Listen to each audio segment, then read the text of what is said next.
شرابی اور عالم دین کا مکالمہ۔ شرابی ایک عالم دین سے: جناب مجھے بتائیں کہ اگر میں کھجوریں کھاؤں تو آپ کو کوئی اعتراض ہے؟ عالم: بالکل کوئی اعتراض نہیں۔ شرابی: اگر اس کے ساتھ کچھ جڑی بوٹیاں کھا لوں؟ عالم: کوئی رکاوٹ نہیں۔ شرابی: اور اگر میں ان میں سے پانی شامل کر لوں؟ عالم: بڑے شوق سے پیو۔ شرابی: جب یہ ساری چیزیں جائز اور حلال ہیں تو پھر آپ شراب کو کیوں حرام کرتے ہیں؟ حالانکہ اس میں یہی چیزیں تو ہیں جن کی کھانے اور پینے کی اجازت آپ دے رہے ہیں، یعنی کھجوریں، پانی اور جڑی بوٹیاں۔ عالم دین شرابی سے: اگر تمہارے اوپر پانی ڈالا جائے تو اس پر تمہیں کوئی اعتراض ہوگا؟ شرابی: ہرگز نہیں، پانی سے کیا فرق پڑتا ہے؟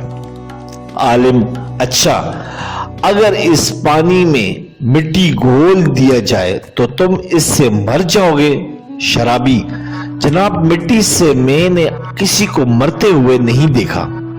عالم: اگر میں مٹی اور پانی لوں اور ان کو گوندھ کر ایک اینٹ بنا لوں اور اس سے خشک کر کے تمہیں ماروں تو پھر کیا ہوگا؟ شرابی: جناب اس سے تو آپ مجھے قتل کر دیں گے۔ عالم نے کہا: شراب کا بھی یہی حال ہے۔ اللہ پاک نے ہم کو جس بات سے بھی روکا ہے اس میں کوئی نہ کوئی مصلحت ہے۔ ہم کو اپنی طرف سے تعویلیں نہیں گھڑنی چاہیے بلکہ اللہ کے احکامات کی پیروی کرنی چاہیے۔ سبسکرائب کریں، لائک کریں اور بیل آئیکن پہ کلک کریں تاکہ آپ کو اس طرح ہی پیاری اچھی اسلامی ویڈیو ملتی رہے۔